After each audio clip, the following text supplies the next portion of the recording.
Sindicato Unificado de los Trabajadores de la DIAN presenta la siguiente capacitación. Estatuto Anticorrupción y Responsabilidad del Servidor Público en lo penal, disciplinario y fiscal. Bueno, mientras tanto podría ir haciendo la presentación del doctor. Él ya nos había acompañado aproximadamente hace un mes. Estuvo colaborándonos también con la capacitación sobre el tema atención al ciudadano y servicio público. También nos acompañó. Entonces, hoy tenemos el gusto nuevamente de que nos colabore en esta charla esta noche, 2 horitas. El tema que vamos a tratar el día de hoy pues es el Estatuto Anticorrupción y la responsabilidad del servidor público en lo penal, disciplinario y fiscal. De acuerdo a la hoja de vida del doctor, pues que ya la había anunciado la vez pasada a los que participaron en la capacitación anterior. Sin embargo, pues es bueno recordar, el doctor Sebastián García Salazar es abogado de la Universidad Católica de Oriente, es especialista, abogado especializado en Derecho Procesal y Penal de la Pontificia Universidad Bolivariana y también es especializado en Derecho Administrativo de la Universidad Autónoma Latinoamericana. En cuanto a su experiencia profesional, pues ha sido asesor externo de varias alcaldías en diferentes municipios del departamento de Antioquia, como Río Negro, San Carlos, y actualmente pues, se desempeña también como abogado litigante. También ha sido catedrático o docente en diversas universidades, en diferentes áreas, como en el derecho administrativo, docente de la Facultad de Derecho Procesal y docente de Derecho Disciplinario. Entonces, cuenta con una bastante experiencia en el tema y se desempeña también como abogado litigante, como defensor de funcionarios públicos en diferentes procesos penales y también acompaña en procesos penales a fiscales y a jueces. Y esta es prácticamente su experiencia en el tema penal. Entonces, como ven, el doctor Sebastián pues tiene bastante experiencia en el ramo de la parte del derecho penal y como les comento, pues para nosotros es un gusto tenerlo nuevamente acá y espero que la cátedra de esta noche sea pues muy provechosa para todos ustedes y ojalá que haya una participación más dinámica en estos últimos días que nos competen de clases. Muchas gracias a todos por su asistencia y ojalá que la charla nos sirva y para el próximo domingo, que son ya las pruebas finales, ojalá Dios quiera que todos pasemos. Un abrazo a todos y bienvenido, doctor Sebastián. El auditorio entonces es suyo y muchas gracias por haber aceptado la invitación de Subdía nuevamente. Bueno, buenas noches nuevamente para todos y todas. De nuevo agradecer la invitación que muy gentil y cordialmente me hacen ustedes para compartir reflexiones y conclusiones que en este caso pues las apropiaremos en el tema del Estatuto Anticorrupción, todo lo que tiene que ver con la responsabilidad de los servidores públicos o el régimen de responsabilidad del servidor público que constituye la responsabilidad disciplinaria, fiscal y penal. Trataremos de abarcar todo lo que tiene que ver con esa responsabilidad vista desde el Estatuto Anticorrupción, no solamente desde las reformas que se fraguaron desde el Estatuto Anticorrupción tanto al Código Penal como al Código de Procedimiento Penal, también las que se incluyeron mediante la reforma de la Ley 1952 del 2019, que es el Código General Disciplinario, y algunas situaciones muy puntuales también en el proceso de responsabilidad fiscal que se tuvieron en cuenta en la ley 2080 del 2021 y también en algunos apartes de que reformaron la ley 610 del 2000. tanto en la inclusión de los procesos verbales en el proceso disciplinario, en el proceso de responsabilidad fiscal, como el aumento de algunas sanciones en materia de responsabilidad disciplinaria y el alcance un poco más, digamos, expansivista de la responsabilidad en materia de control fiscal. Vamos a pasar entonces la diapositiva. Yo quisiera primero, antes de comenzar, preguntándoles qué tan familiarizados están ustedes, todos y todas, con la noción de estructura del Estado colombiano. ¿Quién de pronto quiere compartirnos un poco respecto de esta noción jurídica que entienden por estructura del Estado? ¿Alguien que se anime? Vamos a pasar la diapositiva, por favor. Bueno, la estructura del Estado, vamos a tratar primero de definir qué es una estructura. ¿Qué contemplamos nosotros como estructura? La estructura, vamos a pasar la diapositiva, es un conjunto de elementos solidarios entre sí o cuyas partes son funcionales unas de otras. Esa estructura, digamos en sentido amplio, es lo que tratamos de definir precisamente cuando decimos que es un conjunto de elementos, es porque cada uno de esos elementos es esencial y hace parte de un todo. En este caso, ese todo se va a entender como Estado y en ese caso los elementos, para poder definir la estructura del Estado, tenemos que definir entonces cuáles son esos elementos que componen el Estado. Y tenemos entonces que un Estado se compone por un territorio, una población, una soberanía, y hay quienes dicen que precisamente el reconocimiento internacional de los otros estados o que hacen los otros estados de ese estado, pues no es importante.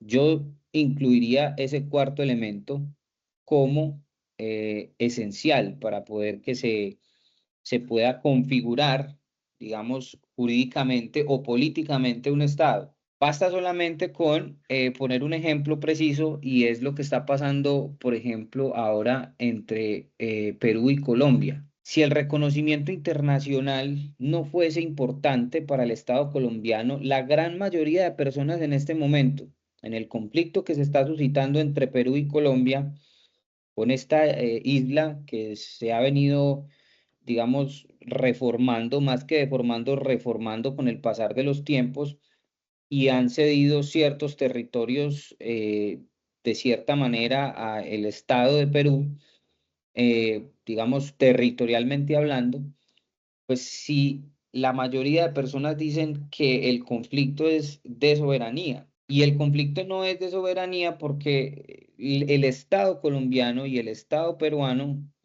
ya son soberanos desde hace mucho tiempo. Colombia lo es por lo menos desde hace 250 años o más. Si el problema fuera de soberanía, pues simplemente ninguno de los dos estados americanos se entenderían dentro del conglomerado americano como estados. No tendrían un reconocimiento como estado en materia internacional. Ese reconocimiento internacional hace que ni Perú pueda invadir el Estado colombiano, ni Colombia pueda invadir el Estado peruano. Si uno de los dos estados no tuviera un reconocimiento internacional por los demás estados que han sido reconocidos, pues estuviéramos nosotros en una guerra, como por ejemplo la que está pasando entre Ucrania y Rusia, que muchos estados muy cercanos a Ucrania, esa parte territorial que se viene desplegando ahora en una violencia sin ningún tipo de medidas, pues es una parte del Estado que no está reconocida internacionalmente y por eso los otros estados que somos, digamos, de cierta manera testigos de esa violencia sin precedentes en ese territorio, pues no hay una vinculación directa de estos estados, pues porque ese territorio de manera particular no tiene un reconocimiento internacional. Entonces vamos a recapitular. Los elementos del estado es un territorio, una población, la soberanía y el reconocimiento internacional. Ese reconocimiento internacional es sumamente importante para mí, para poder lograr configurar los elementos constitutivos de Estado. Ahora, ¿qué es entonces, ya definiendo la estructura, qué es la estructura del Estado? Y no es más que la posición recíproca en la que se encuentran esos elementos constitutivos del Estado. Cuando yo tengo ya en mente todos los elementos que configuran el Estado, vamos a ver que esos elementos son dependientes unos de otros y que juntos forman un todo. En este caso, el todo se va a llamar Estado. ¿Qué es un territorio sin una población? Pues sería simplemente un terreno inocupado. ¿Qué es una población, por ejemplo, sin territorio? Pues serían simplemente personas caminando en algún tipo de sector sin ninguna vinculación directa a un territorio, sin ninguna cultura, sin ninguna propiedad privada, por ejemplo. ¿Qué sería, por ejemplo, una población asentada en un territorio pero sin soberanía? Pues que ninguno de los países vecinos o de los estados vecinos respetaría el conglomerado normativo y político que dentro de esa comunidad o de esa población se genere. ¿Y qué es, por ejemplo, una población, o mejor, un grupo de personas asentadas en un territorio, tal vez con algunas normas o algunas reglas políticas, pero sin reconocimiento internacional? Pues simplemente podrían invadir y colonizar ese territorio. Entonces, fíjese que esos elementos son importantes porque no solamente van a configurar o van a ser parte de un todo, sino porque esa posición es recíproca y es importante en cada uno de ellos. Vamos a pasar la diapositiva, por favor. Entonces, mire, por ejemplo, que acá la estructura del Estado tiene en consideración la distribución espacial del poder, es decir, tiene en cuenta el territorio. La expresión de Estado siempre va a tener en cuenta una distribución territorial del poder soberano que tiene el Estado. Esa distribución del poder, por ejemplo, para el Estado colombiano, si nosotros nos leemos el artículo 1 de la Constitución Política, entonces allá nos va a decir que el Estado colombiano es una república soberana que está conformado como una república unitaria porque nosotros tenemos un presidente que es el máximo jefe de las Fuerzas Armadas, el máximo jefe de Estado, la suprema autoridad administrativa. Entonces, cuando nosotros seguimos leyendo ese artículo primero, el mismo constituyente nos va a decir, vamos a estar organizados en forma de república unitaria, pero también vamos a tener descentralización. Entonces, mire, va a tener en cuenta el territorio. Y cuando nos habla de descentralización, pues entonces acá vienen todas las entidades descentralizadas, vienen las descentralizadas territorialmente. Ahí tenemos, por ejemplo, todo lo que tiene que ver con los municipios, todo lo que tiene que ver, por ejemplo, con las gobernaciones. Vamos a tener entidades descentralizadas por servicio, entonces ahí tenemos las empresas sociales del Estado, las empresas de economía mixta, etcétera, etcétera. Cuando nosotros, por ejemplo, hablamos de que se tiene en cuenta la distribución espacial del poder, ya entra a jugar un papel muy importante lo que es la estructura de gobierno. Nosotros, por ejemplo, casi siempre cuando hablamos de estructura de Estado pensamos en la rama ejecutiva, en la rama legislativa y en la rama judicial. Y resulta que eso es una estructura de gobierno porque hace referencia a la distribución funcional del poder.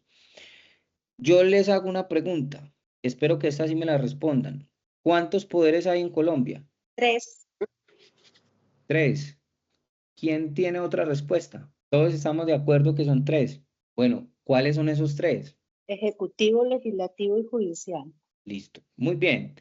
En Colombia solamente hay un poder. Solamente hay un poder, que es el poder público. No más. Por eso somos una república unitaria. Cuando nosotros hablamos que la estructura de gobierno hace referencia a la distribución funcional del poder, estamos diciendo que ese poder que es uno solo y que es el público, lo vamos a dividir en 3 ramas, que son las 3 ramas del poder público. Fíjense que cuando uno habla de la división del poder, y muy mal utilizado la palabra que muchas veces mediáticamente se presta para este tipo de confusiones, y es la división de poderes, la autonomía de los poderes. No, aquí el poder es uno solo y es el poder público.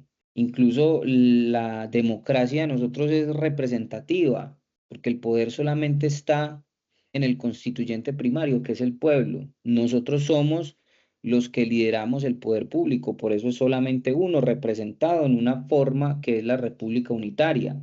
Entonces, lo que nosotros conocemos comúnmente como las ramas del poder público es la expresión del poder público, dividido o representado en esas tres ramas, que es la rama ejecutiva, la rama legislativa y la judicial, pero es un solo poder, que es el público. Vamos a pasar a la diapositiva, por favor. Listo. ¿Por qué es importante que hayamos tomado todo este introito para explicar esa estructura del Estado y esa estructura de gobierno? Pues porque si decimos que vamos a tener en cuenta no solamente la distribución espacial del poder, sino que también vamos a tener en cuenta el territorio, sino que también vamos a tener en cuenta esa distribución funcional ya del poder, vamos a hablar entonces de la materialización de la función pública. ¿Cómo se materializa esa función pública? Recuerden que hay dos tipos de funciones públicas. ¿Listo? La primera función pública es la concerniente a la relación especial de sujeción que hay entre ustedes como empleados públicos y el Estado como empleador. Ahí hay una función pública. Esa función pública se conoce como el empleo o las formas de empleo en Colombia, ¿cierto? Todo lo que tiene que ver con las formas de vinculación, formas de desvinculación del empleo, concursos, empleos de carrera, empleos de provisionalidad, cargos de libre nombramiento y remoción, cargos de periodo fijo, etc. Esa relación es una función pública, la relación entre empleado y empleador, que es el Estado. Pero hay otra función pública, y es la que se materializa a través de la dinámica que imprimen los servidores públicos a las funciones asignadas. Cada uno de ustedes como servidores públicos tienen unas funciones asignadas en la Constitución, en la ley, en el reglamento. Ese es el factor funcional. Artículos 121, 122, 123, 124 y de la Constitución Política de Colombia. Y si vamos a expandir aún más ese espectro de función pública, pues entonces sería desde el 121 hasta el 134 de la Constitución Política de Colombia. Ojalá se los puedan leer y los tengan muy en cuenta para esos concursos que se avecinan. Entonces, la función pública que a nosotros nos interesa para poder entrar a hablar y empezar a hablar de responsabilidad es esa función que se materializa a través de la dinámica que le imprimen los servidores públicos a las funciones asignadas. Es decir, esas funciones que tienen ustedes como servidores públicos asignadas en el manual de funciones. Ustedes son los que mueven la dinámica del Estado, que se ha denominado función pública. Digamos que hay dos formas fundamentales para que esa función pública se materialice. Y es, primero, ejecutar directamente las conductas que el Estado les está exigiendo a través de esos manuales de funciones, a través de esos reglamentos, a través de las funciones que tienen ustedes asignadas en la Constitución y la ley. Y que los asociados del Estado reciban como garantía una adecuada prestación del servicio y una atención de sus necesidades. Recuerden que el fin de que el Estado funcione es precisamente poder llevar los bienes y servicios a los asociados del Estado, que no, en últimas es la garantía que deberíamos tener todos los colombianos respecto de esa prestación del servicio. Vamos a pasar la diapositiva, por favor. Entonces, esa relación especial de sujeción nace en derecho alemán por un tratadista que se llama Diderot, y consideró que el servidor público, en su relación con el Estado y en la prestación efectiva de esas funciones, jugaba un papel muy importante en esa dinámica y en esa relación especial de sujeción, en esa relación de empleado-empleador, que es la ficción estatal o la ficción del Estado.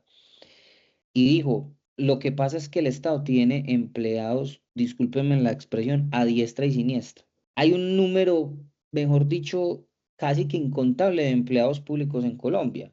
¿Cómo hago yo para poder entrar a regular todas las situaciones que se puedan presentar al interior de las entidades? Como por ejemplo la comisión de delitos, como por ejemplo la comisión de faltas disciplinarias, como por ejemplo realizar políticas antieconómicas que generen daños patrimoniales.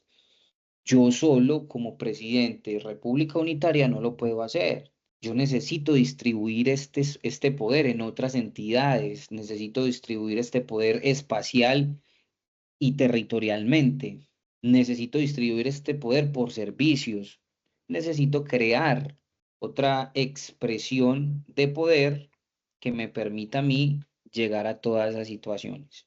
Entonces, fíjese que la razón que lleva al Estado a regular ese vínculo es la necesidad de concretar esas labores a través de los deberes funcionales propios de su empleo y exigir el cumplimiento de sus obligaciones. ¡Pum! Y se crea entonces el régimen de responsabilidad del servidor público. Fíjese que todo este entramado, todo este introito que vengo realizando tiene una coherencia. Por eso me tomo, digamos, el atrevimiento de poder compartirles desde la estructura del Estado hasta el artículo 6º de la Constitución, que es el principio de responsabilidad que rige a los servidores públicos, que ya lo vamos a ver, la importancia que tiene entonces que el Estado pueda regular ese comportamiento, ese empleo que tienen ustedes a través de un régimen de responsabilidad del servidor público. Y por eso se crean cantidades de normas, no solamente de tipo preventivo, sino también de tipo sancionatorio y resarcitorio, y se crea en el 2011 el Estatuto Anticorrupción. Es muy importante ese estatuto. Yo lo, digamos, tanto en mis clases como en algunos espacios que me permiten compartir este tipo de reflexiones, siempre dejo por sentadas varias bases respecto del estatuto porque yo soy un crítico del Estatuto Anticorrupción. De pronto ahorita podemos entrar a hacer un par de reflexiones al respecto. Pero al fin y al cabo es importante porque ya vamos a ver que ese Estatuto Anticorrupción no solamente imprime una dinámica verbal en procesos de carácter administrativo como lo es el disciplinario del fiscal, con el propósito de ser un poco más céleres en la búsqueda de esa verdad dentro de esos procesos, amplía términos de prescripción, reduce beneficios administrativos y judiciales para las personas que son condenadas por delitos contra la administración pública, elimina subrogados penales o beneficios penales, incluye en el artículo 68A del Código Penal la prohibición de adquirir sustitución condicional de la pena, prohíbe la prisión domiciliaria sustitutiva de la prisión intramural. Entonces hay muchas situaciones que vale la pena empezar a mirar y por eso pues el espacio también que es para ustedes. Vamos a pasar por favor la diapositiva. Entonces tenemos nosotros que ese factor funcional de todos los servidores públicos en lo que respecta y lo que es importante para nosotros hoy, no es que lo demás no sea importante, no, hoy. Hoy con lo que estamos viendo que es el régimen de responsabilidad del servidor público, vamos a tener en cuenta estos 4 artículos. Artículos 121, 122, 123 y 24 de la Constitución Política de Colombia. Listo, tómele una foto, muy juicioso y muy juicioso, usted se va a ir a buscar esos artículos y se los va a leer. Esos artículos, ¿qué me están diciendo? Esos artículos me dicen, vea, no hay un empleo público en Colombia que no tenga sus funciones detalladas en la Constitución, en la ley y en el reglamento. Si nosotros hablamos de deberes funcionales, pues ese deber tiene que estar en alguna ley. Tiene que estar o en la Constitución, que es norma de normas, o tiene que estar en la ley, o tiene que estar en un reglamento, en un decreto, en una resolución, en un acto administrativo que me diga que ese es mi manual de funciones, etcétera, etcétera. Esos deberes deben de estar en alguna parte. Ustedes tienen unos deberes que están detallados en ese reglamento, o en la ley, o en la Constitución, pero nadie puede sacar, como un mago saca de un sombrero un conejo diciendo, ah, vea, es que este deber es suyo. No, ese deber tiene que estar tipificado y codificado en algún compilado normativo. Listo. No solamente es una garantía para ustedes, sino que es un deber del Estado que de manera clara y expresa, mediante la Constitución, la ley o el reglamento, pueda expedir esos deberes funcionales a los que ustedes se tienen que ceñir en todo el cumplimiento de sus funciones en la prestación del servicio público. Vamos a pasar la diapositiva, por favor. Entonces, la lucha contra la corrupción y la transparencia tiene, digamos, estas 3 normas. Yo le añadiría 2 más. Lo que pasa es que el Estatuto Anticorrupción, que es precisamente la Ley 1474 del 2011, reforma la Ley 599 del 2000 y la Ley 609 del 2004, que es el Código Penal y el Código de Procedimiento Penal, que también lo incluiría yo acá, ¿cierto? Pero tenemos entonces el Estatuto Anticorrupción. Es importante el estatuto porque el estatuto tiene una parte que es preventiva, y esa parte preventiva tiene una historia bastante importante, y es que el Estado en algún momento dijo, ve, el derecho sancionador, el derecho castigador, es decir, la potestad que tiene el Estado para sancionar, que se denomina ius poniendi, que es la potestad que tiene el Estado para sancionar, para imponer sanciones, tanto de tipo, por ejemplo, monetario, como una destitución y una inhabilidad, hasta la privación de su libertad. Esa capacidad que tiene el Estado se denomina ius poniendi, o la facultad sancionatoria del Estado. Entonces el Estado dijo, vea, nosotros llegamos tarde con las normas sancionatorias. Y la pregunta es la siguiente: ¿cuándo purga una pena un ciudadano por homicidio? Pues cuando ese ciudadano ya mató a la persona. El derecho penal llega tarde. El derecho penal llega cuando ya el ciudadano está muerto. Por eso meten a la cárcel al otro ciudadano. Ahí no hay prevención. Una de las reformas al Código Penal fue la creación del delito autónomo de feminicidio. Antes ese delito era un homicidio agravado por la condición del género, es decir, por el hecho de ser mujer, que esto tiene pues otras connotaciones que no debatiremos en este momento, pero simplemente para ilustrar. La política criminal, que es la encargada de crear las normas penales, de pensar la criminalidad en Colombia, dijo, hombre, me parece que ese delito tiene que ser autónomo e independiente porque está tan disparada la violencia con enfoque de género, o una violencia marcada en género, o una violencia en contra de la mujer, que tenemos que mandar un mensaje a través del Código Penal. Vamos a crear el delito de feminicidio y vamos a poner el delito de manera autónoma. El delito hoy, si se compara con el delito de homicidio agravado por la condición de ser mujer, tiene el mismo quantum punitivo, o tenía el mismo quantum punitivo, es decir, podía pagar hasta 60 años, que era la pena máxima. Ya la Corte Constitucional derogó la pena máxima de 60 años y ya la bajó nuevamente a 50 años, es la pena máxima en Colombia. Es decir, que el delito de feminicidio a hoy, la pena máxima sería de 50 años.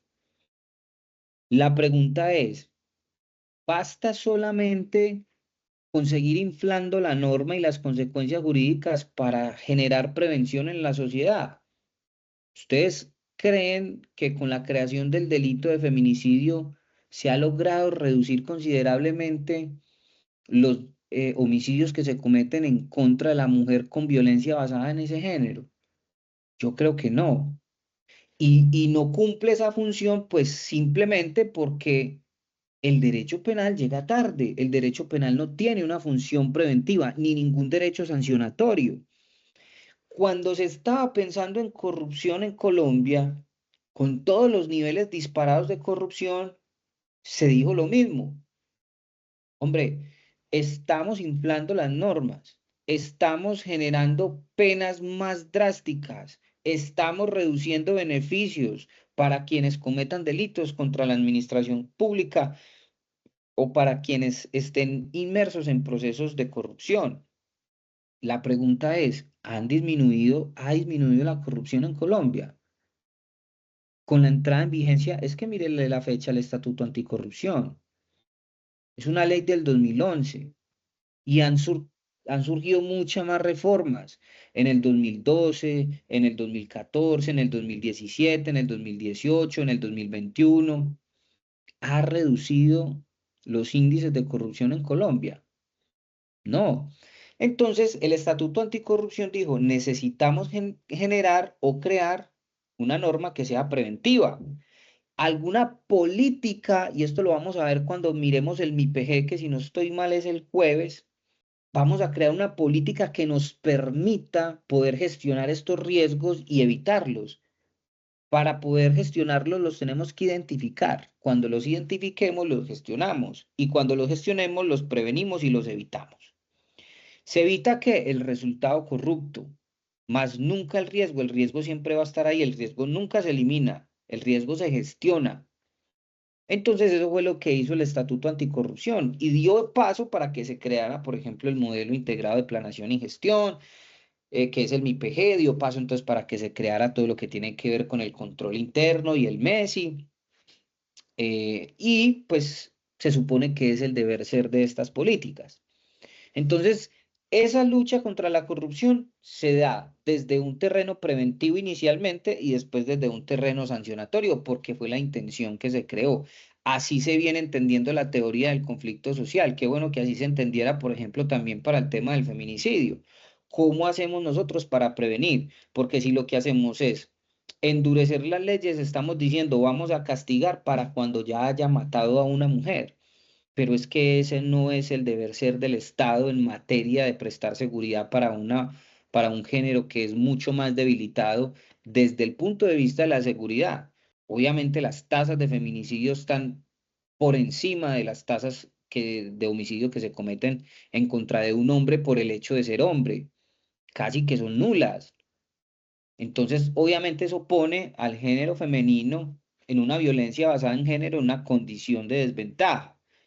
¿Qué tiene que hacer el Estado? Prevenir el resultado que es el feminicidio, no agravar la pena, porque la pena solamente se aplica cuando el resultado ya se dio, es decir, cuando la mujer ha sufrido violencia.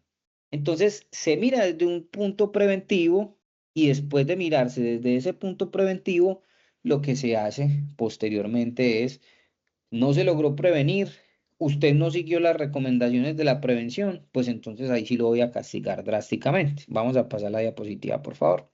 La lucha contra la corrupción, entonces, son políticas de Estado, digamos, establecidas previamente en un compendio de normas que busca crear mecanismos de prevención. Mire que la lucha contra la corrupción se mira primero desde la prevención. Y hay un sinnúmero de modalidades de corrupción. La norma trae incluso, o bueno, más que la norma, hay unos conceptos que hablan de gran corrupción y pequeña corrupción. Yo creería que la gravedad de la corrupción de Colombia depende del nivel de escándalo público que genere el hecho corrupto, pero para mí la corrupción es la misma.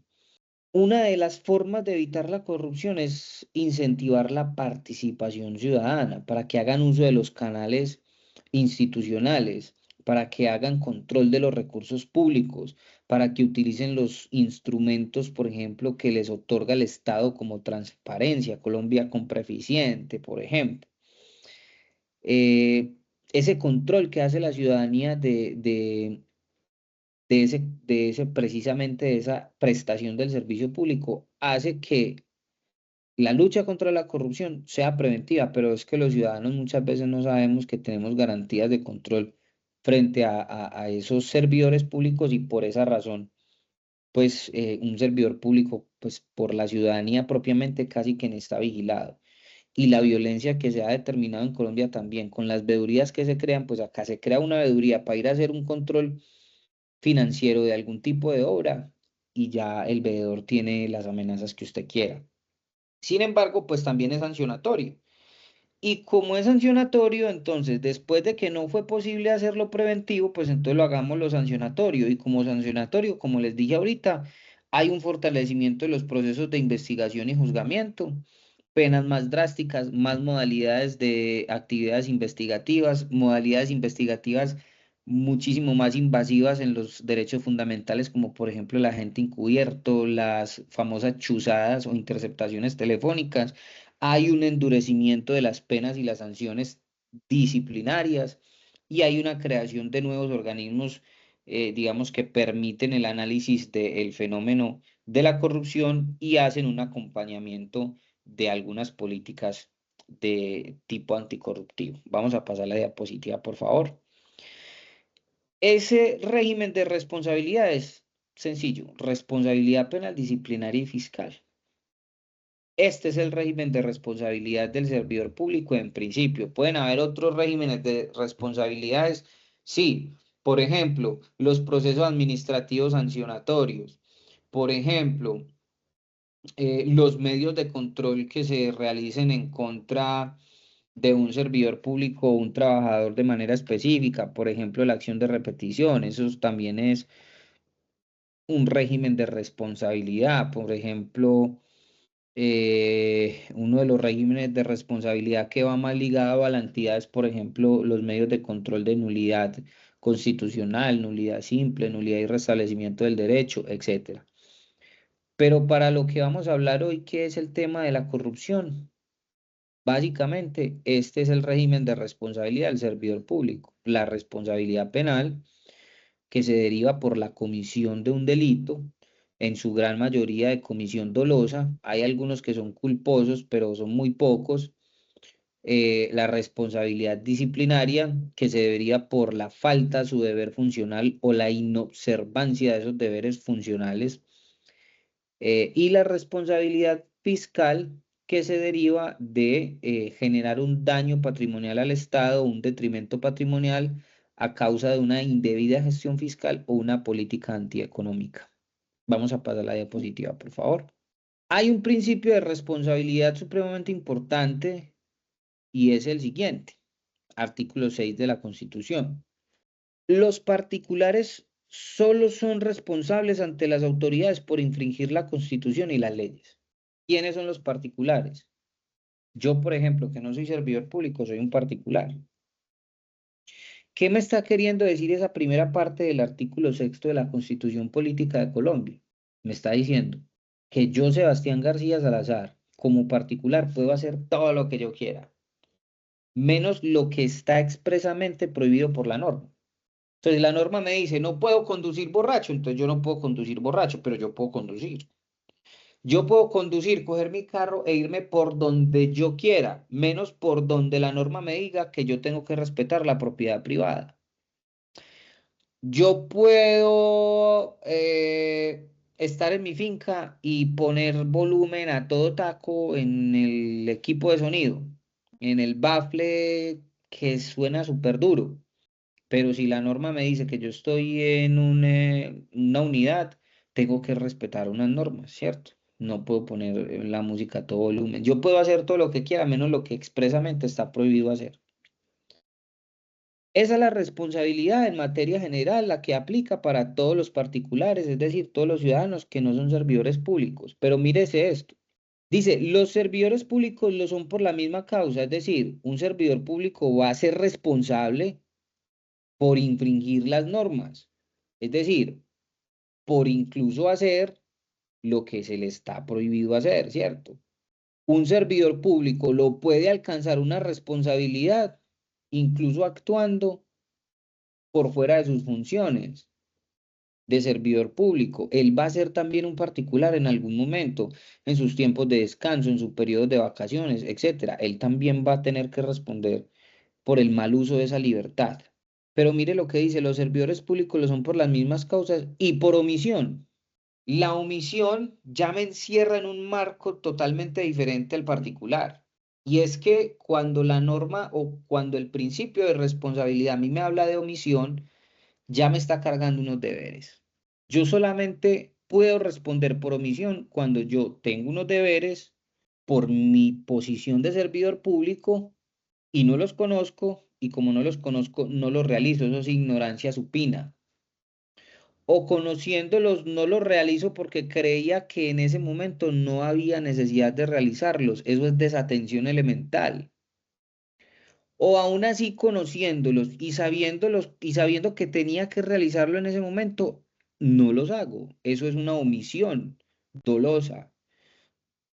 Fíjese que, por ejemplo, el delito de prevaricato por omisión es un delito de comisión dolosa en donde se castiga penalmente a un servidor público que retarda o incluso omite la expedición de algún acto o actuación administrativa que tenía que realizar.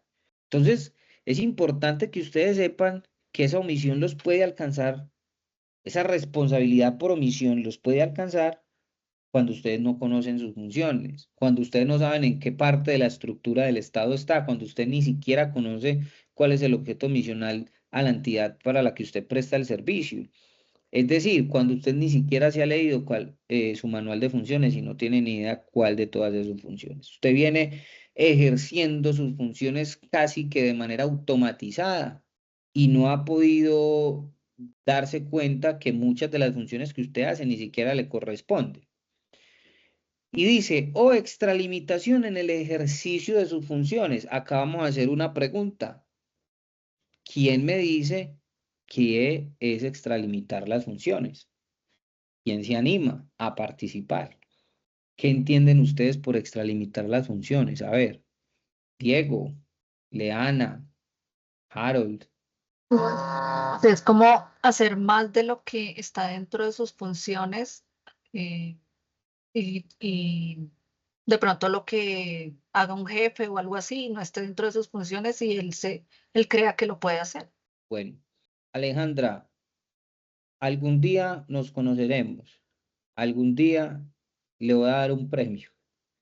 Porque es la primera vez que yo hago la pregunta en una de mis exposiciones. Yo siempre pregunto qué es la extralimitación de las funciones y casi todos los servidores públicos lamentablemente no saben qué es extralimitar las funciones. La primera definición que me diste es correcta, la primera. Y es la primera vez que un servidor público me responde de manera correcta qué es extralimitación de las funciones. Entonces, vamos a poner, digamos, dos supuestos.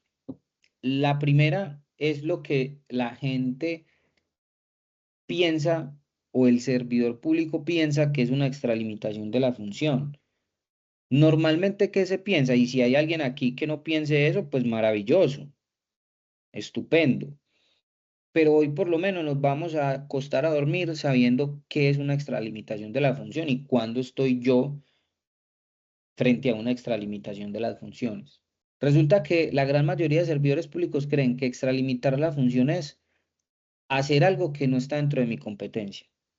Es decir, realizar una función que yo no tengo asignada, ¿cierto? Entonces, por ejemplo, si yo soy un empleado público, un servidor público que está adscrito a la oficina de archivo y mis funciones son de gestión documental, si yo me voy para la oficina del área de gestión financiera y firmo un acto administrativo que reconoce una prescripción de algún tributo, por ejemplo, entonces yo estoy extralimitando mis funciones. Eso es falso. Yo lo que estoy haciendo ahí es una usurpación de funciones públicas o un abuso de poder o un abuso de funciones públicas que también constituyen delitos, sí, faltas disciplinarias, sí, pero no es una extralimitación de las funciones. Lo que nos dijo Alejandra ahora es supremamente importante y es que para yo poder estar en un episodio de extralimitación de las funciones es hacer más de lo que yo tengo asignado. Muy bien, Alejandra. Realizar más de lo que yo sí funciono, de lo que yo sí realizo. De las funciones que a mí me asignan, hay unas que tienen unos límites. Exceder ese límite es extralimitar la función. De las funciones que yo tengo, muchas veces una para poder ejercerla requiere un trámite previo. Ejercerla sin el trámite previo es extralimitar las funciones. Vamos a ilustrarlo en un ejemplo. Resulta que el alcalde de un municipio de Cundinamarca realiza una compra de un bien inmueble. Y resulta que se reúne con el propietario del bien inmueble en una cafetería y le dice, hombre, don Ernesto, yo le quiero comprar a usted esa esquina porque yo estoy comprando todas esas casas de acá hasta la mitad porque voy a levantar ahí un edificio y voy a pasar la alcaldía para allá. Y don Ernesto le dice, bueno, señor alcalde, claro que sí, esa esquina vale 1.200 millones de pesos. Perfecto, don Ernesto. nos encontramos tal día en tal notaría para que firmemos las escrituras y ese día se encuentra don Ernesto con el alcalde en la notaría, firman escrituras, registran las escrituras y resulta que ya sale la escritura a nombre del municipio cualquiera. Y uno diría, pues normal, o sea, el alcalde compró en condición de alcalde, en su función contractual que es propia, que es del alcalde, compró un bien inmueble, ¿cierto?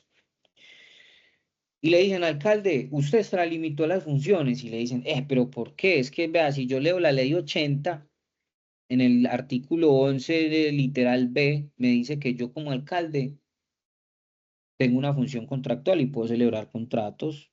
¿Qué contrato celebré? El contrato de compraventa.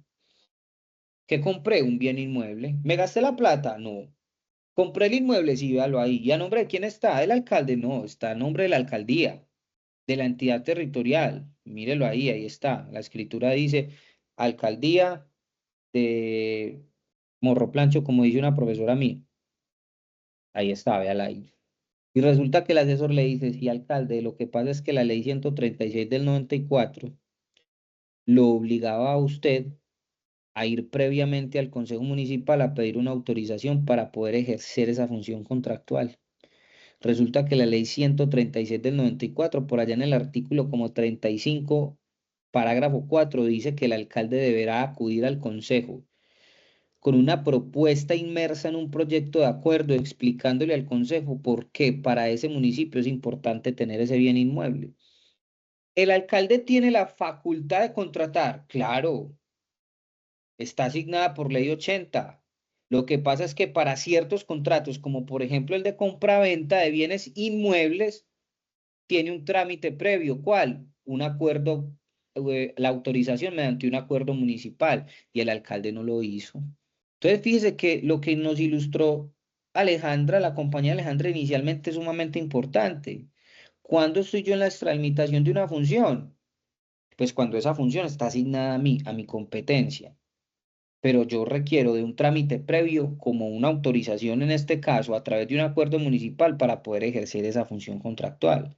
Función que es mía, que si usted se lee la ley 80 y dice que el alcalde puede contratar libremente, pero para ciertos contratos necesita autorización. Entonces usted va a ir a mirar en su manual de funciones cuál de esas funciones que usted tiene necesita un trámite previo, una autorización o tiene un límite. El alcalde delegó ante el secretario de Obras Públicas la delegación contractual. ¿El secretario puede contratar? Sí. Pero resulta que en el acto administrativo de delegación le dijo que solamente podía contratar hasta 100 millones de pesos y resulta que él firmó un contrato e hizo un contrato por 250. ¿Él podía contratar? Sí. ¿Por 250? No. Extralimitó la función contractual que le asignó el alcalde. Vamos a pasar, por favor, la diapositiva. Este es el compendio normativo que enmarca toda la responsabilidad o el régimen de responsabilidad del servidor público. Primero se parte desde la función pública, artículos 121 al 124 de la Constitución, que se los plantea ahora en otra diapositiva. Tenemos la ley 599 del 2000 y la ley 906 del 2004, que son el Código Penal y el Código de Procedimiento Penal en ese orden. Ley 600, aunque ley 600, digamos, la gran mayoría de personas dice que es una ley que está derogada. Realmente la norma tiene plena vigencia y plena aplicación, solo que para ciertas situaciones específicas, como por ejemplo temas de aforados, senadores, pues, congresistas en general, altos dirigentes del gobierno central, ministros, presidente, vicepresidente, etcétera. Ley 1952 del 2019, modificada por Ley 2094, ahí faltó, pero solamente unos apartes. Igual cuando ustedes vayan a buscar las normas, deben siempre buscar las normas desde la Gaceta del Senado, siempre, Secretaría del Senado, y buscan la ley para que les salga actualizada. Ley 610 del 2000, Ley 1437 del 2011, importantísima. Este es el Código Administrativo de lo Contencioso Administrativo, también conocido como el CEPACA, del que hablaremos también posteriormente en otra ponencia, queriendo Dios y queriendo ustedes. Ley 2080 del 2021, que es una ley que modifica precisamente la Ley 1437 del 2011 y la Ley 1474 del 2011, que es el Estatuto Anticorrupción. Pasemos, por favor, la diapositiva. Hay un contexto institucional de corrupción, pero fíjense en algo. En ninguna ley hoy está definido qué es corrupción en Colombia. No hay una definición de corrupción. Que yo les pueda citar a ustedes un artículo donde diga, ve, hay una norma que dice qué es corrupción. No. Pero requiero de especial atención en esta diapositiva porque vamos a identificar elementos esenciales y constitutivos de la corrupción. Sin esos elementos no hay corrupción. No todos los delitos que se cometen en contra de la administración pública son corrupción. Pueden ser delitos contra la administración pública, pueden ser delitos contra la impartición de justicia, pueden ser delitos contra la fe pública, pero pueden que no sean delitos de corrupción. ¿Qué es un acto de corrupción? Entonces dice, consiste en el abuso de posición de poder o de confianza. ¿Quién me puede decir qué es una posición de poder? En un ejemplo, descríbame en cualquier servidor público en posición de poder. El ¿Quién jefe, se en posición de poder? ¿Quién? el jefe, El jefe. Muy bien. ¿Quién me habló? John Rodríguez. Listo. John, pongámosle una función asignada a ese jefe. ¿Jefe de qué, por ejemplo? De cobranzas puede ser. De Listo, fiscalización. Listo, el jefe de cobranzas. Vamos a describirle unas funciones a ese jefe. ¿Qué funciones de poder tiene ese jefe, John? Fiscalizar, por ejemplo, ejercer fiscalización sobre ciertos sectores comerciales. Perfecto. Entonces, listo. Abuso de posición de poder. John ya nos describió una posición de poder. Téngame esa posición ahí, John. Ahora, ¿quién me describe una posición de confianza? John ya nos dijo cuál era la posición de poder. Ahora, ¿quién nos puede describir una posición de confianza? ¿O qué se les viene a la mente cuando se habla de posición de confianza? La confianza tiene que ser legítima, que ya lo vamos a explicar. Supongamos entonces que una posición de confianza es la delegación de las funciones que hace, por ejemplo, el personaje que nos describió John. Una persona en posición de poder puede o tiene facultades, normalmente tiene facultades delegatarias. Es decir, una de esas posiciones de poder las puede delegar en alguno de sus subordinados. A través de un acto administrativo de delegación, sí. ¿Qué le está transmitiendo ahí esa persona en posición de poder? Le está transmitiendo confianza. Y le está diciendo, a usted me va a manejar este poder. Volvamos al ejemplo del alcalde. En una entidad territorial, municipio, la máxima autoridad administrativa es el alcalde municipal. Es decir, que el alcalde municipal tiene una posición de poder. ¿Quién tendría entonces una posición de confianza? ¿Quién me describe, por ejemplo, entonces en una alcaldía la posición de confianza? Puede ser, por ejemplo, sí, ¿quién iba a hablar? Nadie, listo. Secretario de Gobierno. Secretario de gobierno, perfecto. Cualquiera de los secretarios, por ejemplo, puede tener una posición de confianza, porque es nombrado a través de actos administrativos. ¿Por quién? Por el alcalde. El alcalde está transmitiendo una confianza, está desprendiéndose de ese poder a través de un acto de confianza legítima, nombrando su gabinete con todos sus secretarios. Entonces tenemos el secretario de gobierno, tenemos el secretario de Hacienda, el de Bienestar Social, el de Seguridad, el de la mujer, etcétera, etcétera, etcétera. ¿Listo? Volvamos entonces a los dos ejemplos, al que construimos de confianza y al que nos dio John de poder. Para que ese primer acto tenga pinos de corrupción, se deben cometer conductas en una posición de poder o de confianza abusivas. Por eso la descripción o el contexto institucional dice abuso de posición o de confianza. John, vamos a dar un ejemplo de un abuso de poder frente a ese personaje que nos compartiste. Dirigir, digamos, o exigirle a los subordinados o a los que están bajo su cargo hacer cosas que no son debidas. Exactamente. Vamos a pensar en una función específica. No importa, cualquiera, que nos sirva de ejemplo. No vamos a calificar acá si es correcta o incorrecta, simplemente para ilustrar. Sería que, por ejemplo, en ese caso omita hacer el cobro a unas personas determinadas, en el caso de que sea un jefe de cobranzas. Perfecto.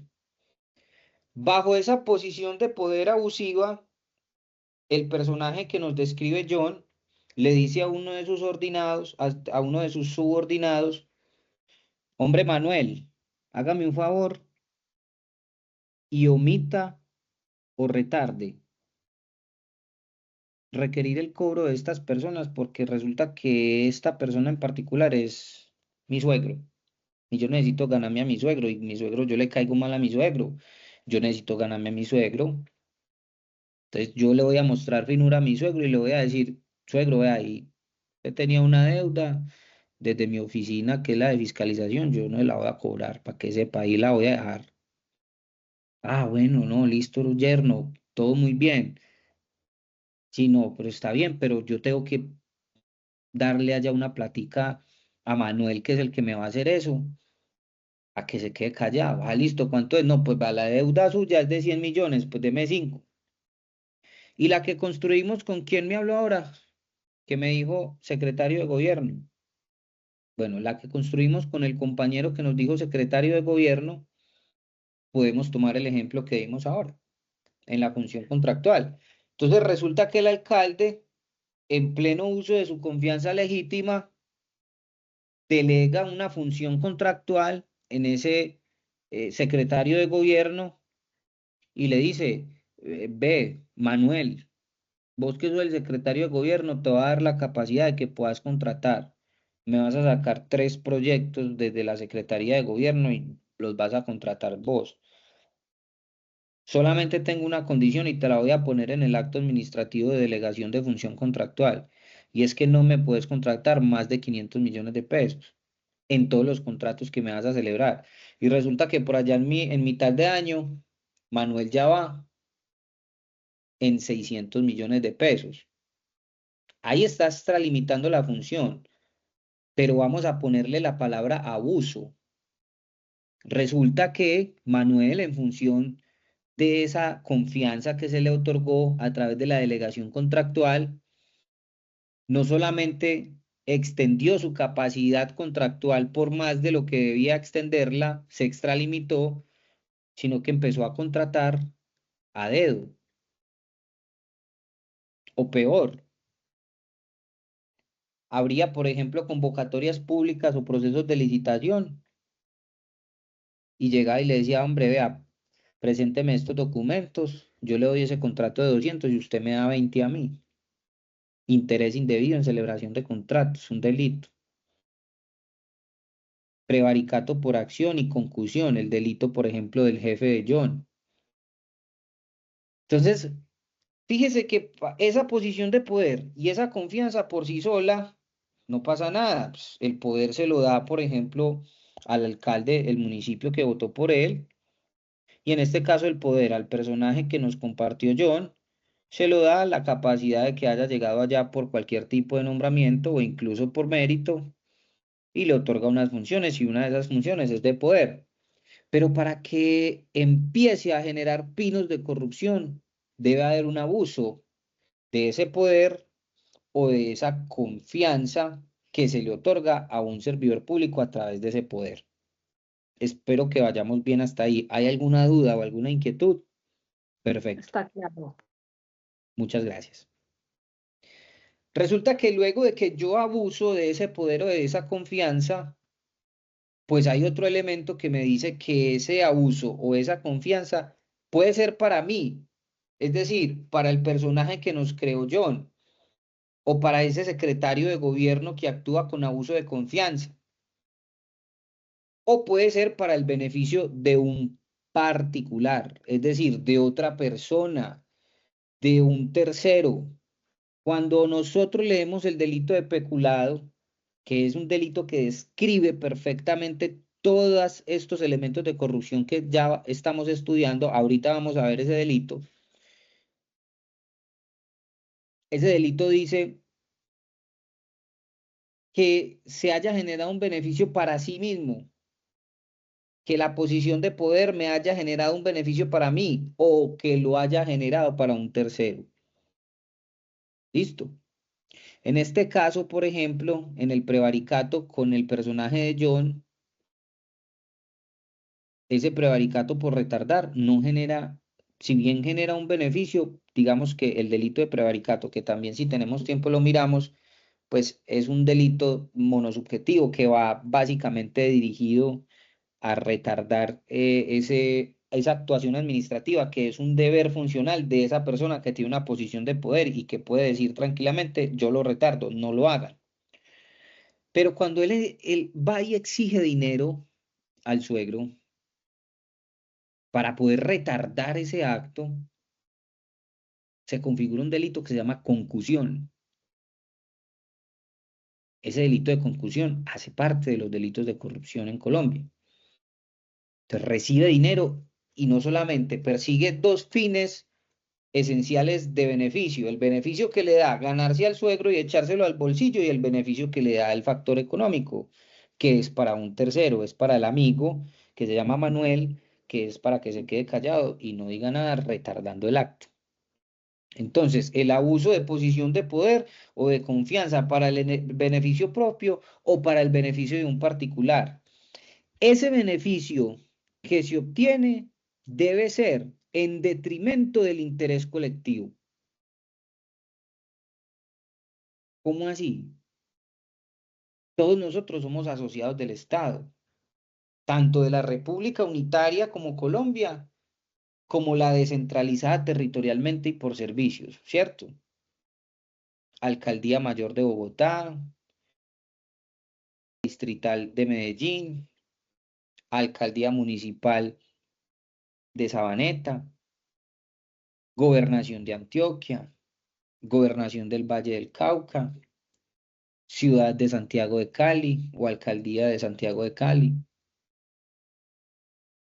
Cuando es la Alcaldía Distrital de Medellín la que celebra un contrato, celebra un contrato y el funcionario en posición de poder tiene un interés indebido en esa celebración del contrato y lo obtiene para sí en detrimento del dinero del patrimonio de la alcaldía, pues el colectivo va a ser la Alcaldía de Medellín. No se podrá presentar, por ejemplo, un ciudadano o un representante de la Alcaldía de Bogotá diciendo que como es un acto de corrupción que nos duele a todos los colombianos, pues entonces yo me presento como víctima. No, territorialmente será el colectivo. ¿Quiénes? Los ciudadanos de Medellín, representados a través de quién, de la Alcaldía de Medellín. Pero resulta que es un contrato celebrado por la gobernación de Antioquia, pues entonces será cualquier antioqueño. El colectivo ya se expande a un área más departamental representada a través de su gobernador. Pero, por ejemplo, cuando el acto de corrupción es, caso puntual, Olmedo López, pues entonces cualquier colombiano hace parte de ese colectivo y debe ser el Estado quien represente a todos esos colombianos como víctimas. Entonces el detrimento debe ser un detrimento del patrimonio público. Debe ser en perjuicio de ese interés colectivo, de ese interés común que tenemos todos de que el dinero se gaste realmente en la persecución efectiva de los fines del Estado. Y fíjense esto es unas, digamos, verbos rectores más comunes de la corrupción. No son todos, pero son algunos los que más comúnmente se ven. Entonces dice, realizado a través de ofrecer o solicitar o entregar o recibir. Mire todos esos bienes, esos verbos rectores que hay.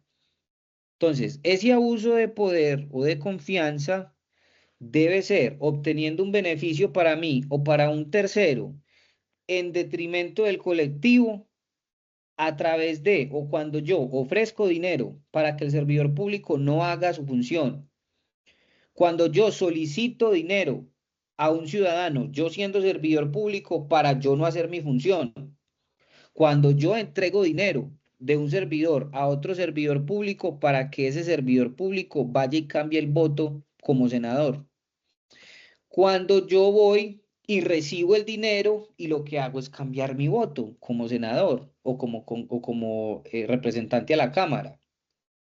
O cuando yo lo que no recibo es dinero, sino que son bienes o algo en especie o un servicio o un beneficio. El alcalde que va y le presta la máquina retroexcavadora al mejor amigo para que vaya y abra carretera hasta la finca. Un servicio indebido, un uso indebido, por ejemplo.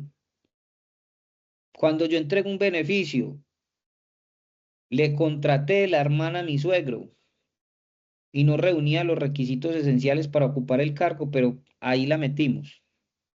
Recibí en especie, recibí 2 motos, 4 carros y una finca, porque elegí en una licitación multimillonaria a una firma para poder que se encargara de realizar la pavimentación de una vía. Fíjese que ya cuando si nosotros pasamos de largo esta definición, pues no pasa nada, ¿cierto? Pero si nos detenemos estos 15 minutos a realizar la descomposición estructural del contexto institucional de corrupción, se los garantizo que leemos una norma de corrupción y ya la van a saber identificar. O una que no sea de corrupción y van a decir tranquilamente, eso no es un acto de corrupción. Ahora sí leamos la de corrido. La corrupción consiste en el abuso de posición de poder o de confianza para el beneficio propio de un particular en detrimento del interés colectivo, realizado a través de ofrecimientos, solicitudes, entregas, recibimiento de bienes o de dinero o en especie, en servicios o en beneficios a cambio de acciones, decisiones u omisiones. Es el uso indebido de servicios públicos para el beneficio personal o para el beneficio de un tercero. Eso es un acto de corrupción. No está definida en ninguna norma. La norma tipifica actos de corrupción, pero no los define. Por eso es importante traer a colación esta situación. David, voy a tomarme un atrevimiento. No sé si podemos buscar, por ejemplo, ahí en Google, Código Penal en la Secretaría del Senado. Bueno, vea, el delito de peculado para mí describe perfectamente lo que acabamos de leer en la diapositiva. Dicen las notas de vigencia que en relación con el artículo 33 de qué ley, 1474 del 2011, ¿esa ley cuál es? El Estatuto Anticorrupción. Mire que ahí hay un ejemplo de las reformas que tuvo el Estatuto Anticorrupción en la ley 599. Y dice, penas aumentadas por el artículo 14 de la ley 890 del 2004. A partir del 1 de enero del 2005, el texto es el siguiente. El servidor público. Mire que ahí ya nos está vinculando a una estructura. Todos los delitos que se cometen en contra de la administración pública son delitos especiales. ¿Por qué son delitos especiales? No solamente por el tecnicismo que genera la comisión de ese delito, sino porque para poder cometer ese delito se requiere de una calidad especial, de unas calidades especiales. A eso se le denomina como sujeto activo calificado. En este caso, ese sujeto activo, que es el que comete la conducta delictiva, es decir, es el que comete el peculado, tiene que tener una calidad especial. Y esa calidad especial, dice el artículo 397, que es el delito de peculado por apropiación, dice que tiene que ser servidor público. Es decir, que un particular no puede cometer peculado. Si un particular va y se apropia de los bienes del Estado, está cometiendo un hurto agravado. ¿Por qué? Porque está robando un bien del Estado. Pero como no es servidor público, jamás podrá cometer el delito de peculado, porque no tiene esa calidad especial que es ser servidor público. Entonces, mire, el servidor público que se apropie. El verbo rector es apropiarse, es decir, extraer del patrimonio del Estado y hacerlo como si fuera de su patrimonio. Es decir, si yo extraigo del patrimonio de la alcaldía de Bogotá 20 millones de pesos y los incorporo a mi patrimonio. ¿Cómo los incorporo a mi patrimonio? Pues ejerciendo los 3 derechos que componen el derecho real de dominio, que es el uso, el goce y la disposición. Yo uso los 20 millones que acabé de extraer, de los que me acabé de apropiar, que pertenecían antes a la alcaldía de Bogotá y ya están en mi patrimonio. Los gozo y lo dispongo. Los uso porque entonces yo lo que hago es pagar el arriendo. Lo gozo porque invito a toda mi familia a unas vacaciones en Melgar. Y dispongo de él porque después voy y me compro una moto. Fíjense que actué con ese dinero que era antes de la alcaldía de Bogotá, actué como si fuera mío, como si yo me lo hubiera ganado lícitamente. El servidor público que se apropie, mire, en provecho suyo, ¿qué fue lo que vimos ahora? ¿En provecho de quién, John? En provecho de ese jefe. ¿En provecho de quién? En provecho de ese secretario de gobierno. O de un tercero. O sea, en provecho suyo o de un tercero. ¿De quién? De Manuel, para que se quedara callado, para que no le contara a nadie que la persona a la que estábamos beneficiando era mi suegro, porque yo quería quedar bien con mi suegro. De bienes del Estado. Bienes. Mire que ahí ya nos está diciendo bienes, los bienes que tenía ahorita la definición de corrupción. De bienes del Estado o de empresas o instituciones en el que o sea, el Estado, tenga parte, o de bienes o fondos parafiscales o de bienes de particulares cuya administración, tenencia o custodia se le haya confiado. Abuso de confianza. Confiado por razón o con ocasión ¿a qué? A sus funciones. Recuerden el ejemplo de la extralimitación de las funciones. Esos bienes cuya administración, tenencia o custodia estaban en poder de Manuel, el secretario de gobierno de la alcaldía de Bogotá, estaban dentro de la ocasión de sus funciones. ¿Por qué? Porque le habían delegado la función del alcalde, una función que es la función contractual. Y le dieron la confianza de que contratara hasta 500 millones y no solamente la excedió, sino que se interesó indebidamente en varios contratos.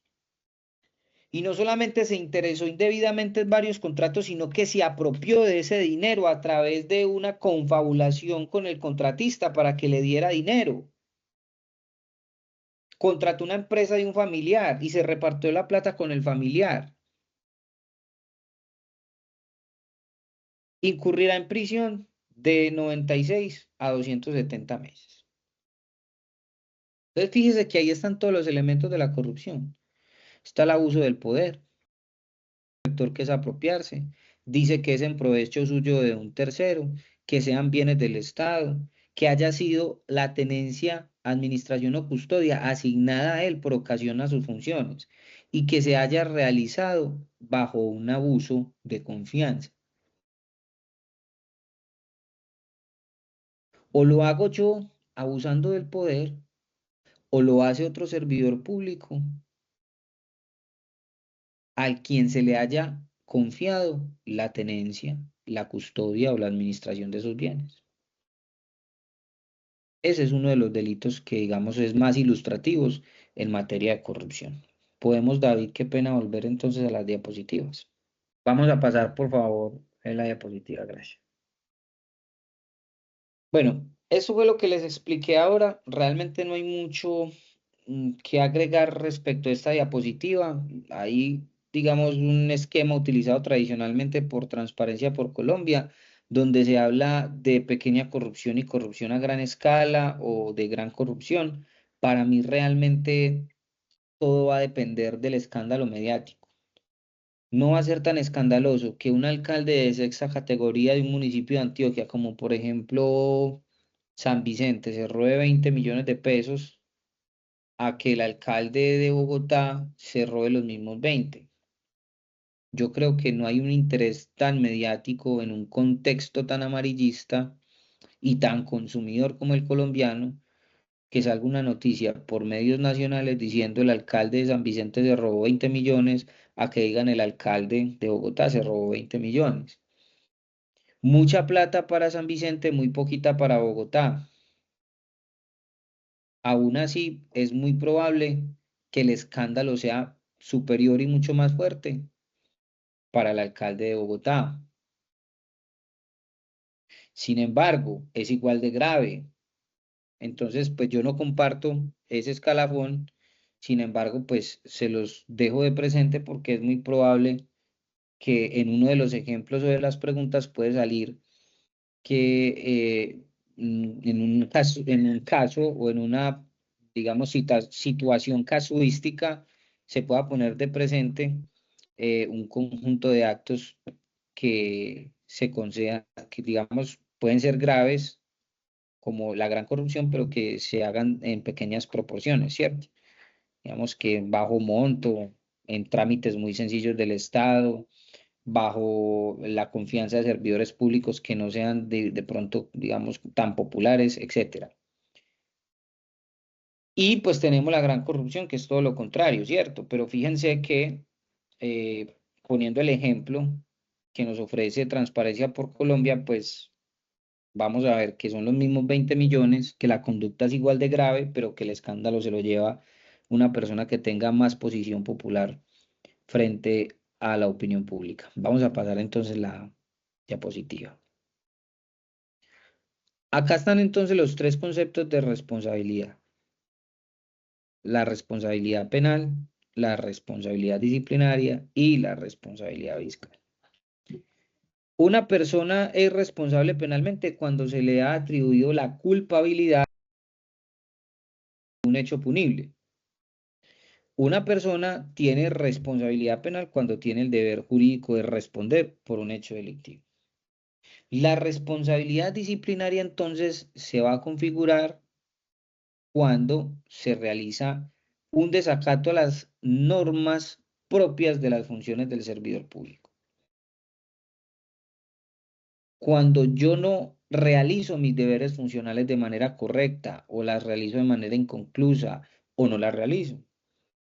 Es decir, hay una falta del deber funcional, que lo que hace es alterar el funcionamiento del Estado. Es decir, hay una ilicitud sustancial, hay una afectación sustancial a la función pública, a ese funcionamiento del Estado, a la prestación del servicio de esa institución en la que yo trabajo, en la que yo laboro, en la que yo soy servidor público.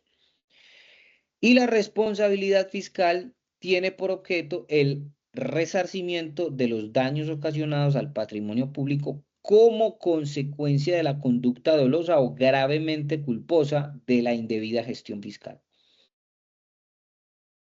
Responsabilidad penal y disciplinaria son de tipo sancionatorio. Ojo con lo que estoy diciendo. Responsabilidad penal y disciplinaria son de tipo sancionatorio. Responsabilidad penal es de tipo resarcitorio. ¿Qué es que sean de tipo sancionatorio las dos primeras? Es decir, que cuando una persona es hallada, por ejemplo, en materia penal, cometió una conducta típica, antijurídica y culpable, se le sanciona con una pena de prisión. Se le sanciona con una multa. Y hay algunos delitos, como por ejemplo los delitos contra la administración pública, que tienen inmerso también inhabilidades para ejercer funciones públicas por el mismo periodo de la pena impuesta. La responsabilidad disciplinaria es cuando una persona comete una conducta típica, sustancialmente ilícita y culpable. Y a esa persona se le sanciona con inhabilidades y se le sanciona con destitución e inhabilidad o con suspensión e inhabilidad.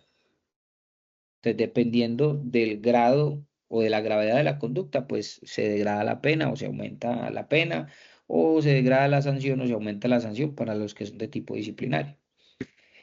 Mire que ahí hay unas sanciones. En responsabilidad fiscal no hay sanciones. Es resarcitorio, ¿por qué? Porque la misión que tiene la responsabilidad fiscal es perseguir al infractor, perseguir a ese servidor público que por una indebida gestión fiscal generó un daño al patrimonio. ¿Para qué? Para que devuelva el dinero, para que resarza ese daño, para que pueda devolver a las arcas públicas el equivalente del bien que se destruyó o que se perdió en sus manos y en su capacidad funcional. Entonces, por ejemplo, usted, en el ejemplo que nos puso John, no cobró debidamente el fisco y lo que generó eso fue un detrimento patrimonial y resulta que cuando lo va a ir a cobrar ya prescribió, no lo puede cobrar. ¿Qué le van a decir al jefe, por ejemplo, del personaje que nos describió John? Venga, un momentico, pues aquí había que cobrar 150 millones de pesos, usted no los cobró, páguemelos usted. Yo no los percibí, yo Estado no los percibí por culpa suya. ¿Por qué? Porque usted tuvo una indebida gestión fiscal, una política antieconómica de no cobranza. Entonces, como usted no los cobró, entonces páguemelos usted. Eso es lo que hace la responsabilidad fiscal, resarcir ese daño patrimonial al Estado. Vamos a pasar la diapositiva, por favor.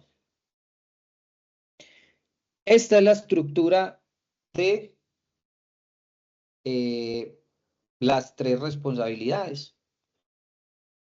La estructura según la teoría del delito, es decir, por la penal, por medio de la que usted puede incurrir en un delito, es una estructura que se llama dogmáticamente teoría del delito, y es que para que exista un delito tiene que existir una conducta típica, antijurídica y culpable. Definamos conducta. La conducta es todo lo que emana de la voluntad, del elemento volitivo del ser humano. Es decir, el conocimiento, el grado de conocimiento. Antes se decía que había un factor psicológico dentro de la conducta o digamos dentro de la teoría del delito. Eso ha venido cambiando un poco. Algunos tratadistas, algunos doctrinantes de materia penal, y ya se habla de un grado de conocimiento. Mírense que en un caso muy famoso que tiene mucho revuelo mediático últimamente, que es en contra de un ex alto funcionario del Estado, se viene discutiendo el grado de conocimiento que ese exfuncionario del Estado tenía para darse cuenta de que la orden que le estaba dando a uno de sus abogados era una orden de una compra de un testigo o de varios testigos, ¿cierto? Hay una teoría que dice que el desconocimiento de la norma no lo exime de responsabilidad. En materia sancionatoria, ese principio no aplica. ¿Por qué? Porque usted tiene que tener la plena certeza de que lo que está cometiendo es un delito. Usted tiene que tener la plena certeza de que lo que está cometiendo es un acto de corrupción. Y les voy a poner un ejemplo. En Sumapaz, hace muchísimos años, existió un alcalde que se llamó Jaime Garzón. Resulta que Jaime Garzón se gastó un dinero en la alcaldía de Sumapaz. Bueno, digamos que fueron varias conductas. Un dinero que tenía una destinación específica se la gastó en iluminación y otro dinero que tenía destinación específica se la gastó en pavimentación. Eso es un delito que se conoce como peculado por aplicación oficial diferente. Y es cuando usted coge unos recursos que tienen una destinación específica y se los gasta, digamos, en contratos que no tienen el objeto de la destinación. Es lo que pasa, por ejemplo, con los recursos de la salud, que a veces tienen una destinación específica, por ejemplo, para las empresas sociales del Estado, y lo que hace un gerente de un hospital es, por ejemplo, comprarse un televisor de 60 pulgadas para la oficina del gerente, ¿cierto? Ah, que es para ver las cámaras, que ahí caben todas las cámaras de seguridad de todo el hospital. No, no, no. Mire a ver usted cómo hace eso, si hay un proyectico, si le dice al alcalde que le colabore con recursos propios, o yo no sé cómo va a hacer, pero usted ese dinero no lo puede gastar en algo que no sea de salud. Resulta que a Jaime Garzón le abrieron un proceso penal por eso. ¿Por qué se archivó el proceso contra Jaime? Porque no se logró determinar el grado de conocimiento que tenía él al momento de haber cometido la conducta. Entonces, no es una conducta cualquiera, no, es una conducta con un grado de conocimiento exigible de que a ese sujeto activo se le tiene que probar por parte de la fiscalía que él tenía plena certeza de que lo que estaba cometiendo era un delito. A eso se le llama conducta. Hay unos casos, por ejemplo, para los servidores públicos, recuerden que ustedes tienen un tratamiento especial. Y hay unos casos que el conocimiento especial de ese servidor público va a generar una imputación de un deber, es decir, una expansión mucho más drástica de la exigencia, por ejemplo, del grado de conocimiento. Entonces, una cosa es que usted no sabía, pero le van a hacer una imputación de deber y es cuando le dice la fiscalía, pero debía saberlo. Usted no lo sabía, pero lo debía saber porque usted tiene un conocimiento especial, ¿cierto? Entonces, esa imputación de deber también puede generar un grado de conocimiento en la conducta. Entonces, debe ser una conducta típica que esté previamente descrita en la norma. Recuerden que hay una garantía fundamental.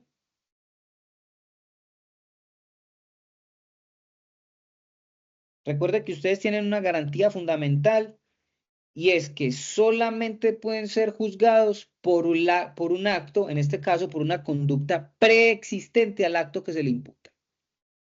Y hay un ejemplo, digamos que se da muy comúnmente y es, si yo cometo la conducta hoy y la norma entra en vigencia mañana, yo no cometí delito, porque la norma o la tipicidad como principio de legalidad dice que debe haber preexistencia de esa tipicidad, es decir, debe haber preexistencia de la norma que regula el acto que a mí me van a imputar como delito. Entonces resulta que antes de que existiera el tráfico de influencias, eso era totalmente legal y a eso se le llamaba lobby. Estamos haciendo lobby en el Congreso. Y resulta que el lobby era concertar con otras personas la comisión de delitos o la participación para beneficios de ese círculo especial de personas con el propósito de cometer delitos. Y se creó un delito que se llama concierto para delinquir, pero tendiente a cometer delitos con la administración pública. Se agravó un concierto para delinquir, el delito de concierto para delinquir, y se le puso con fines de cometer delitos en contra de la administración pública. Y se incluyó otro delito que se llama tráfico de influencias. Donde yo hubiera hecho lobby hoy y hubiese fraguado ese lobby hoy, y el delito entra en vigencia mañana, mañana lo sanciona el presidente y entra en vigencia, pues yo no cometí ningún delito. Porque así de drástico, porque es la preexistencia de la norma el acto que se me imputa. A partir del día de mañana, 13 de agosto, entra en vigencia ese delito, por tanto yo no cometí ningún delito.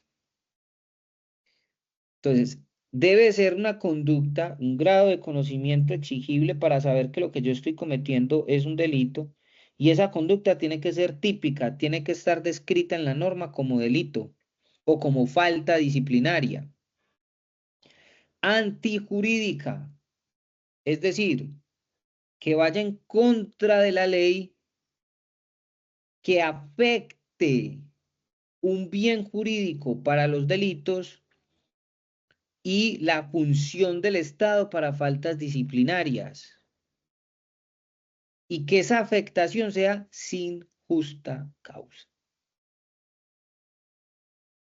Hay una diferencia muy grande entre antinormatividad y antijuridicidad. Y este ejemplo yo siempre lo pongo para que vayamos cerrando. Resulta que yo siempre hago una pregunta. Vamos a participar. ¿Matar en Colombia es un delito? ¿Quién me responde esa pregunta?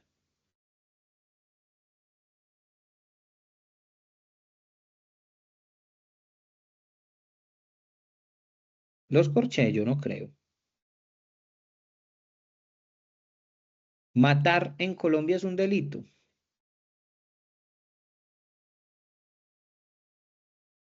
Sí, señor. Listo. Por acá nos dicen que sí. ¿Quién tiene una respuesta diferente?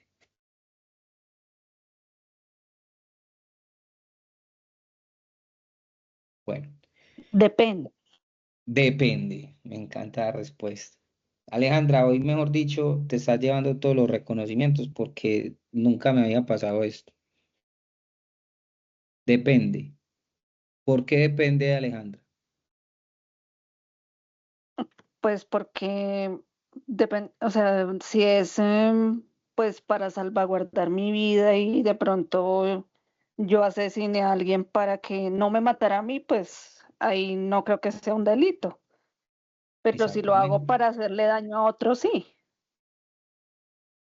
Mire, lo que Alejandra nos está diciendo o lo que nos está ilustrando es algo que se llama legítima defensa. Y eso ilustra perfectamente la diferencia entre antinormatividad y antijuridicidad.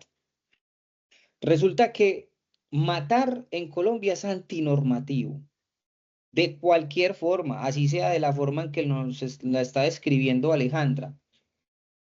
El hecho de que yo, Sebastián García, sesgue la vida de otro ser humano por cualquier motivo, eso es antinormativo, porque hay una norma que me dice que no se puede matar, ¿cierto?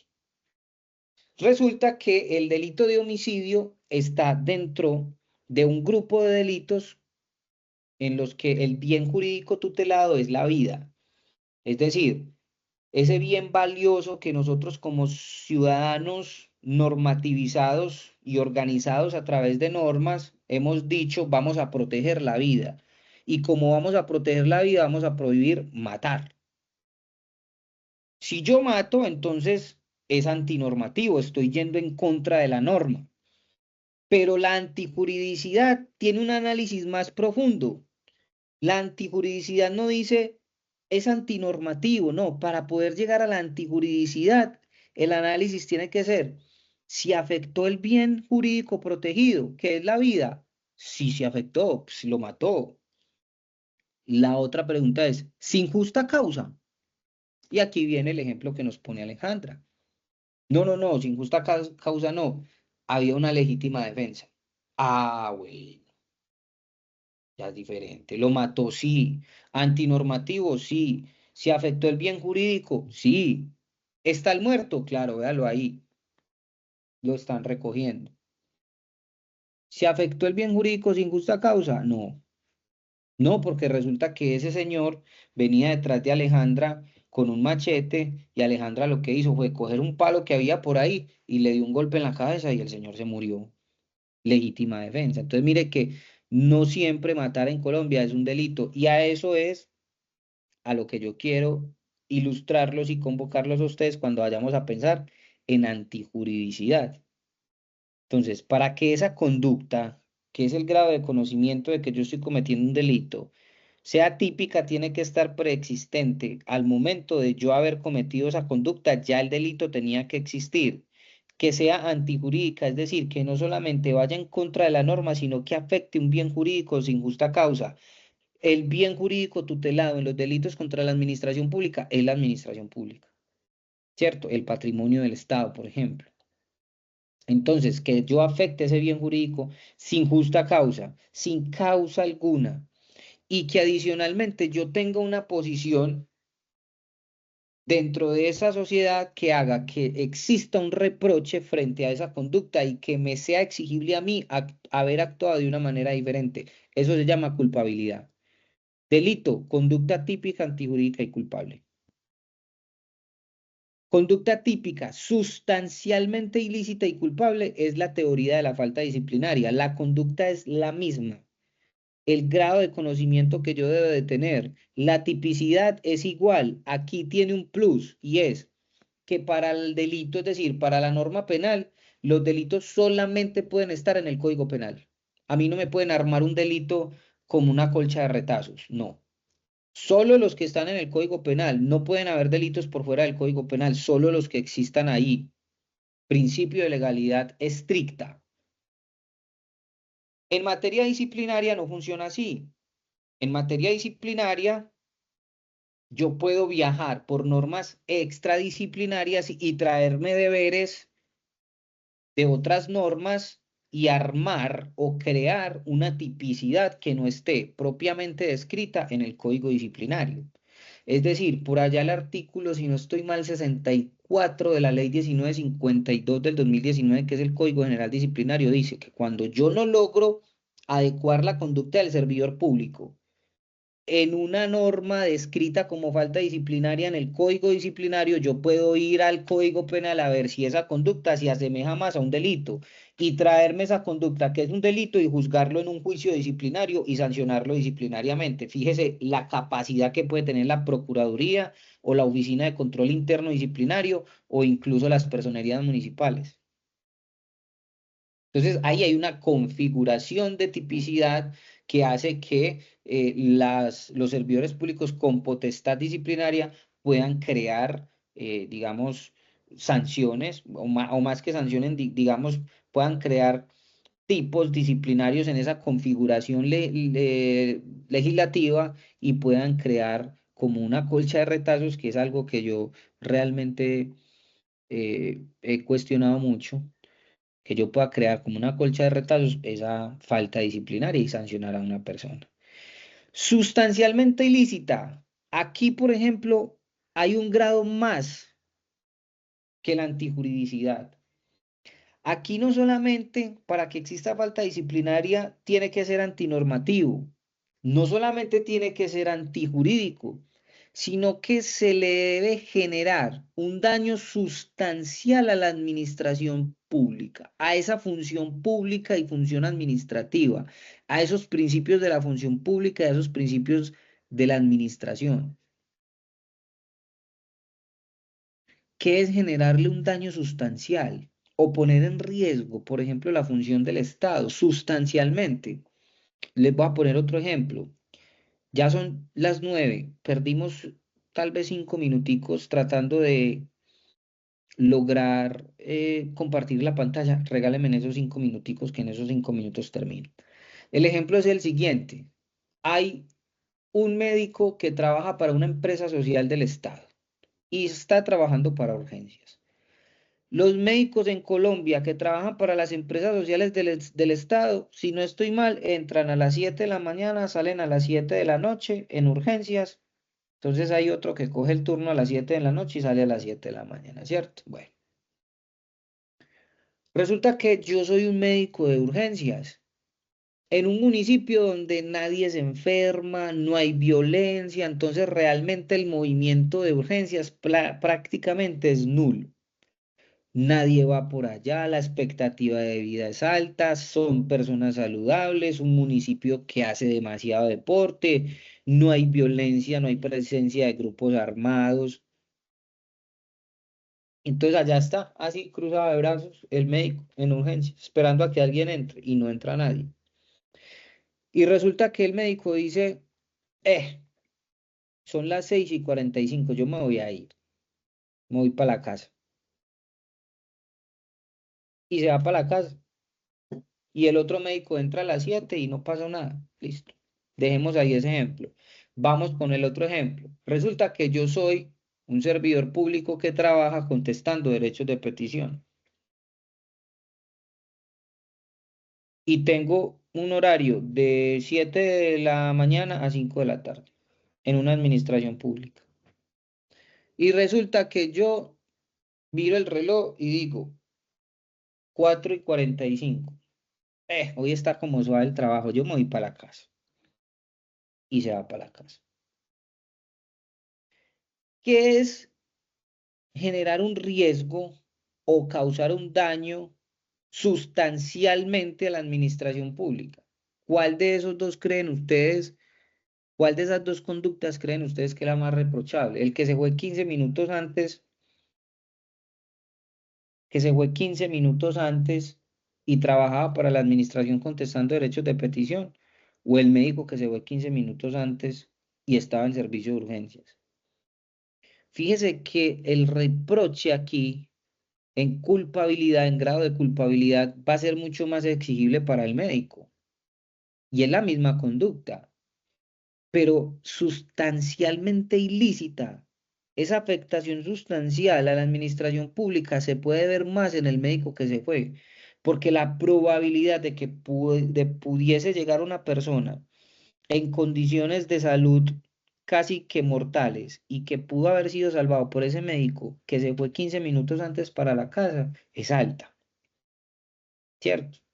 Mientras que no contestar un derecho de petición de pronto que se hubiese vencido ese día, pues dependiendo del grado de responsabilidad, no es tan alta, o incluso vio el semáforo y vio que ningún derecho de petición estaba en rojo, todos estaban en verde y habían unos en amarillo. Todavía tengo tiempo para contestar esos derechos de petición, hoy no se me vence ningún término, me voy 15 minutos antes. Esa sustancialidad en la afectación del servicio público se ve mucho más reprochable en ese médico en el que había una alta probabilidad de que una persona hubiera podido llegar. Supongamos que llegó a las 6:55, el médico no estaba, la persona se murió. Pero supongamos que no. La pregunta es, ¿pudo haber pasado? ¿Hay una probabilidad de que pase? Claro. Muy baja, muy remota, lo que sea, hay una probabilidad de que pase. Se sanciona también. ¿Por qué? Porque no lo afectó de manera directa, pero lo puso en riesgo. Y por eso es que se dice que las faltas disciplinarias muchas veces son de mera conducta. Es decir, el simple hecho de yo cometer la conducta, ya estoy cometiendo la falta disciplinaria. Y en materia de responsabilidad fiscal, se genera un daño patrimonial al Estado cuando concurren estas tres causales. La primera es que sea una conducta dolosa, la primera es que sea un daño patrimonial al Estado, es decir, que el Estado sufra un detrimento al patrimonio, un menoscabo, un perjuicio que sea resarcible a través de la economía. La segunda es que sea una conducta dolosa o gravemente culposa atribuible a una persona que realiza una gestión fiscal, una condición especial. No todos los servidores públicos pueden cometer responsabilidad fiscal. No todos pueden ser hallados responsables fiscales. Solamente aquellos que realizan gestión fiscal. Y debe haber un nexo causal entre ese daño y esa conducta. Si hay una ruptura en ese nexo causal, la desarticulación de responsabilidad fiscal debe operar, es decir, no puede ser hallado responsable fiscalmente, porque hay que encontrar el nexo de causalidad entre ese daño y esa conducta. Bueno, les agradezco a todos ustedes que me hayan podido escuchar hasta este punto. Espero haber sido suficientemente claro. Espero que estas reflexiones que les compartí hayan sido de su agrado y, por supuesto, que sean también de su total amparo para todas estas pruebas que se avecinan y que puedan servirles demasiado en cada una de esas pruebas. Les agradezco siempre la confianza y la invitación que me hacen y espero poder seguir compartiendo con ustedes más adelante en un futuro todas estas reflexiones. Muchísimas gracias. Muchas gracias. Muchas gracias. Realmente excelente la capacitación. creo que nos abrió bastante el panorama en los cuales los funcionarios públicos nos vemos inmersos a veces en situaciones críticas. Entonces, realmente muy buena la charla de parte de nuestro sindicato. Muchas gracias. Y a los compañeros que asistieron también agradecerles y comentarles que mañana también contamos con su presencia, doctor. Creo que nos va a dar la charla también sobre procedimiento administrativo y medios de control administrativo. Entonces, muchas gracias de verdad también, y sé que la capacitación de mañana también va a ser excelente, y por tal motivo los invito a todos los que nos acompañaron el día de hoy para que mañana también asistamos. Muchas gracias a todos y muy buenas noches. Muchas gracias. Hasta Hasta mañana, luego. gracias. Capacitarnos es avanzar. Gracias por seguir creciendo con nosotros. Los esperamos en nuestra próxima sesión formativa.